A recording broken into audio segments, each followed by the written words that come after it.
la différence entre voyage et déplacement géographique. C'est pas parce qu'on va ailleurs qu'on va voyager. Et en fait, dans le voyage, il y a l'avant-départ, le voyage à vivre, et puis le retour à débriefer, à analyser. Et la rencontre avec l'autre, alors le voyage, il est prévu ici pour aller là-bas. Et là-bas, on va se retrouver dans un autre contexte culturel avec d'autres repères. Et nos repères, nos façons de nous comporter ici, qui fonctionnent très bien, là-bas, vont être prises en défaut, vont être surprises, ce qui va alimenter soit une déstabilisation, soit un choc interculturel. Je vais vous donner un petit exemple. J'étais au Sénégal et j'étais dans un petit village. Je demande si le village suivant était loin. Et alors, je me demandais si j'y allais à pied, si je devais prendre un taxi, qu'est-ce qu'il fallait faire. Et je vois un paysan qui était là, à côté, et je lui dis, le village d'à côté, est-ce que c'est loin? Et il me dit, c'est loin jusqu'à Fatigué. Ouais, d'accord. Mais du coup, c'est loin jusqu'à Fatigué, ça fait loin, ça fait très... Bon, je me dis qu'on doit être fatigué quand on arrive, donc c'est loin, donc je vais prendre un taxi. Donc je prends un taxi, et là, au bout de 10 minutes, on est arrivé. Là, je me suis dit, le gars m'a raconté des blagues. Il a vu, j'étais blanc, j'étais français, et bon, je me suis fait avoir. Et puis, j'ai un ami, Diane, qui est sénégalais, et je lui ai dit, écoute, tiens, il m'est arrivé ça l'autre jour, est-ce que tu peux m'expliquer? Il me dit, mais tu t'as demandé à qui? Je dis, j'ai demandé au paysan. Il est au paysan, tu sais quoi? Je dis, le paysan, il est dans son champ. Il dit, oui, mais est-ce qu'il avait des bœufs? Je dis, quoi? Il dit, est-ce qu'il avait des bœufs? Est-ce qu'il faisait bête? Je dis, non, il était en train de raconter son champ. Ah, il me dit, bah, c'est pour ça. Je dis, c'est pour ça quoi? Il me dit, bah, c'est pour ça. Parce que, en fait, tu as demandé à quelqu'un qui jardine, en fait, qui fait des plantes, qui fait une production sur son champ. Donc, une fois qu'il a fait sa production, à un moment donné, il va récolter et après il va aller la vendre. Et il va la vendre dans le village d'à côté. Et donc, quand il va dans le village d'à côté pour vendre toute sa production, il va rester là-bas 3 jours sans dormir, en faisant la fête, avec toute sa famille, en achetant tout un tas de choses, et quand il revient, il est fatigué. Mais si tu avais demandé à un paysan qui fait paître ses bœufs entre les deux villages, il t'aurait dit que le village suivant, c'était prêt.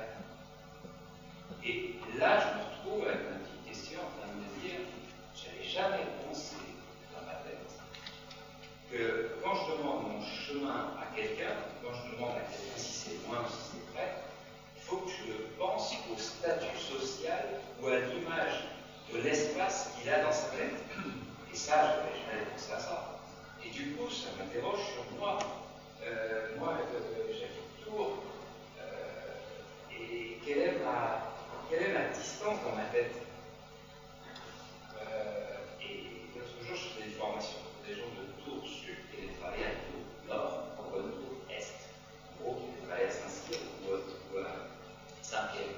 Et ces personnes-là me disaient, vous vous rendez compte, on nous demande de nous déplacer sur une formation, de déplacement géographique. Si vous vous rendez compte, ça fait un grand changement. J'ai du mal parce que voilà, je reviens d'Angers, je suis à Tours aujourd'hui avec vous, et la semaine prochaine je suis à Bourges, et ensuite je suis à Bordeaux, ou à Niort, etc. Toutes mes semaines sont comme ça, à l'année. Et donc, on a des schémas géographiques intégrés qui sont différents. Et l'altérité, la rencontre, effectivement, elle va provoquer des déstabilisations qui vont éventuellement amener un choc. Alors, on sait un peu quoi il y a. C'est-à-dire que nos repères sont partiellement efficaces parce qu'on a un processus mental qui gère les différences au quotidien, entre hier et aujourd'hui. Et ce processus-là, entre hier et aujourd'hui, ici, il n'y a pas beaucoup de difficultés à gérer les différences. Donc, vous n'êtes pas déstabilisé parce que vous êtes aujourd'hui parmi nous. Merci à toute l'organisation. Mais, en revanche, si vous êtes dans une vie en immersion à l'extérieur, dans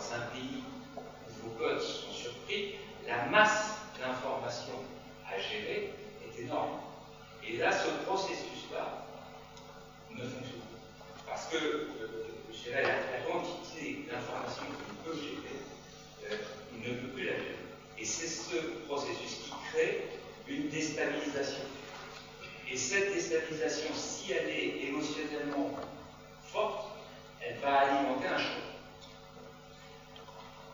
Derrière, vous allez vous interroger parce que vous êtes là-bas.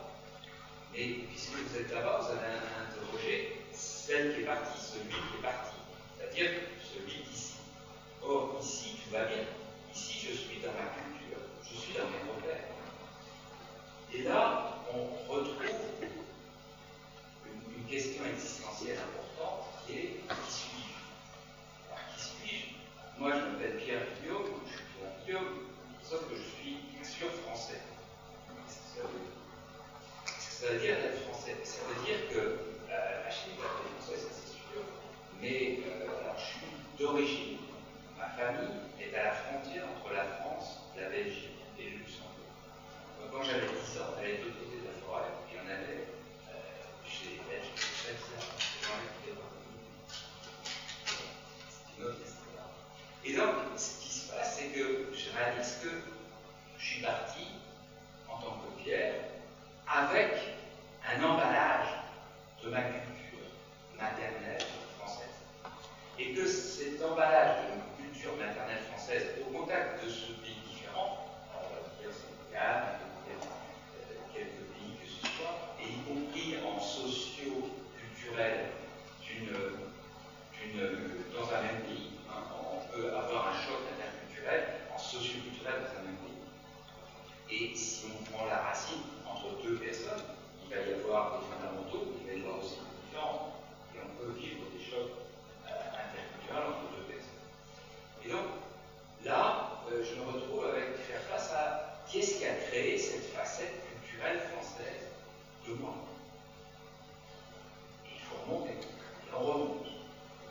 Et depuis quand je suis français? Depuis la naissance. Et depuis quand je parle français? Depuis autour d'un an et demi. Et oui, mais en fait, on se perçoit que la langue maternelle, est utilisée pour trois choses. La première utilisation, c'est la communication. On parle en ce moment en français, nous comprend, on pourrait changer de langue, et là, il y en a quelques-uns qui continuent à comprendre, etc. Donc, la langue est utilisée comme vecteur de communication. La langue est aussi, on l'a vu avec des études linguistiques, et donc tout ça, Kierkegaard, Soloas et Jacobson, c'est un vecteur culturel. C'est-à-dire que vous avez tant de mots dans telle langue pour décrire tel type de fonction.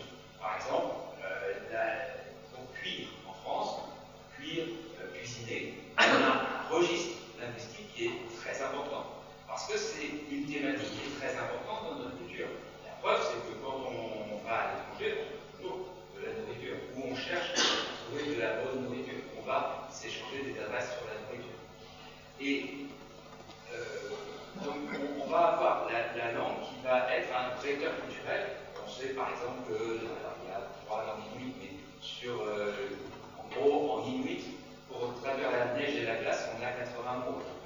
Nous, on n'a pas 80 mots, parce que pour nous, l'importance de la neige et la glace est moindre.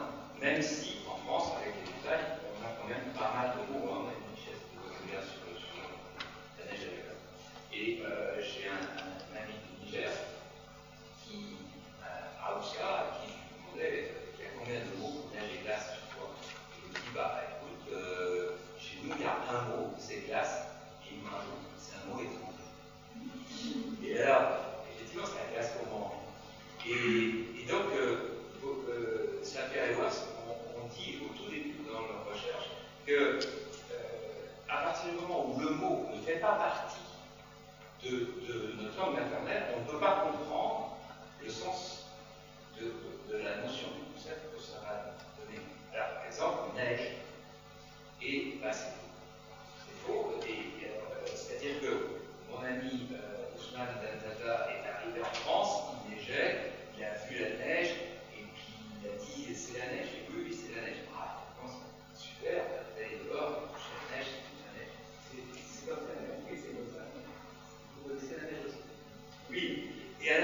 Et il a appelé sa maman, et puis il a dit, maman, tu sais, je suis à Paris et il neige. Ah bon, c'est extraordinaire. Ah, c'est comment? Il dit, bah, tu vois, c'est comme les fleurs de coton qui tombent, et c'est froid comme la glace.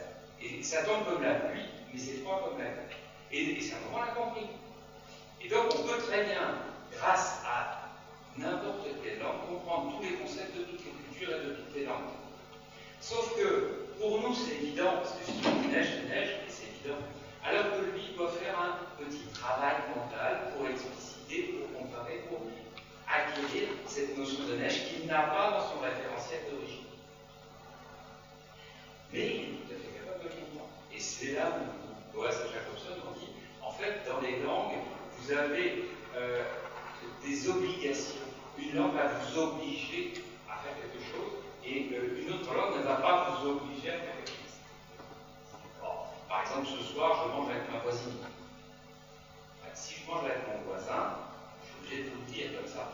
Et du coup, ça dit tout de suite le sexe de la personne avec qui je vais manger ce soir. Le voisin, la voisine. Alors que si je dis en anglais, this evening I'm dining with a neighbor. A neighbor, c'est pas du tout ça. Parce qu'en anglais, je ne suis pas obligé de dire. Je peux le rajouter si vous me demandez. Mais je ne suis pas obligé de dire. Et c'est comme ça que petit à petit, l'interculturel naît. Parce que ce qui se passe, c'est que l'être humain utilise sa langue maternelle pour organiser des informations dans sa tête. Et en organisant des informations dans notre tête, on va créer une structure mentale. Et ce repérage nous paraît normal puisqu'on l'a acquis petit. C'est entre un mois, on a l'environnement sonore émotionnel, un autre mois, l'environnement linguistique émotionnel, et jusqu'à 8 mois, on travaille sur le repérage de la ou des langues maternelles. Et donc, on organise les informations dans notre tête selon des schémas et des repères qui vont être la relation, alors la notion de temps, notion d'espace, relation à soi, à l'autre, à la règle, à l'exception, à l'individu, au groupe. Tout à l'heure, on va vous poser des questions. Et il y a des personnes qui vont lever la main, qui vont poser des questions. Et si on est au Kurdistan irakien, au nord, vers la frontière turque, eh bien, les hommes se regrouperaient d'un côté, les femmes vont se regrouper d'un autre côté, et puis on aura la question du groupe, ou les questions du groupe des hommes, et les questions du groupe des femmes. Ici, on ne va pas faire ça comme ça. Mais pour eux, ça semble totalement incorrect de poser des questions individuelles comme ça, parce qu'on n'a même pas consulté nos collègues du même genre pour savoir qu'est-ce qu'ils pensaient et quelles questions on allait poser. Donc, vous voyez que le choc ou la déstabilisation va venir de la rencontre d'éléments comme ça qui vont nous surprendre parce qu'ils vont surprendre la structure mentale, c'est-à-dire la façon qu'on a dans la tête de penser, de se repérer. Et on va rencontrer l'autre qui va avoir des schémas identiques, mais différents, avec des schémas prépondérants de pensée différents. Et de ce fait, pour lui, ça va être évident, et pour nous, il va falloir qu'on fasse un travail mental pour comprendre et trouver pourquoi pour lui c'est différent, enfin c'est évident, alors que pour nous, ça n'est pas du tout évident. Pour nous, c'est différent. Et donc, c'est ce travail mental qui va être formateur. Et de ce fait, l'expérience interculturelle en immersion est formatrice. Elle élargit le cadre de référence. Elle refait revisiter les fondamentaux. Et comme vous le disiez tout de suite, il faut être à l'extérieur pour voir ce qu'on ne peut pas voir de l'intérieur. C'est-à-dire que la notion de temps ou d'espace, je ne peux la voir qu'à partir du moment où je l'interroge. Or, ici, je n'ai pas le problème, donc je ne vais jamais l'interroger. C'est parce que je suis dans un autre contexte culturel que je vais interroger cette notion-là. Et à ce moment-là, je découvre que je vivais depuis tout petit avec une notion sans jamais l'avoir interrogée parce que je suis né dedans. Et que la personne qui est devant moi vit aussi avec cette autre notion et ne l'avait jamais interrogée. Mais notre rencontre à tous les deux fait que tous les deux ensemble, on s'interroge sur des thématiques qui vont être les thématiques qu'on retrouve dans l'interculturel, le temps, l'espace, et ce qu'on a cité depuis tout de suite, depuis le début de ce colloque. Et bien sûr, on on va retrouver ça, on va l'identifier, le travailler, l'élargir. Et ce processus-là va nous former. Alors, il va nous former dans deux sens. On va voir les choses autrement, parce que je sais qu'ici, je m'adresse à vous comme ça, mais que si j'étais au Sénégal, je me serais adressé à vous différemment. Que si j'étais au Kurdistan arabe, je me serais adressé à vous différemment, etc. Donc, je vais avoir dans ma tête différents cadres de référence avec différents codes culturels, et en fonction des lieux et des personnes, je vais interagir différemment. Mais au retour, soit je reviens, et là, on me comprend, soit on ne me comprend pas. Parce que quand je vais expliquer ce qui m'est arrivé, on va entendre les mots, mais on ne va pas ressentir les émotions que j'ai eues, les inquiétudes que j'ai eues, les peurs que j'ai eues, la fatigue que j'ai eue. Parce que vivre dans une autre culture, c'est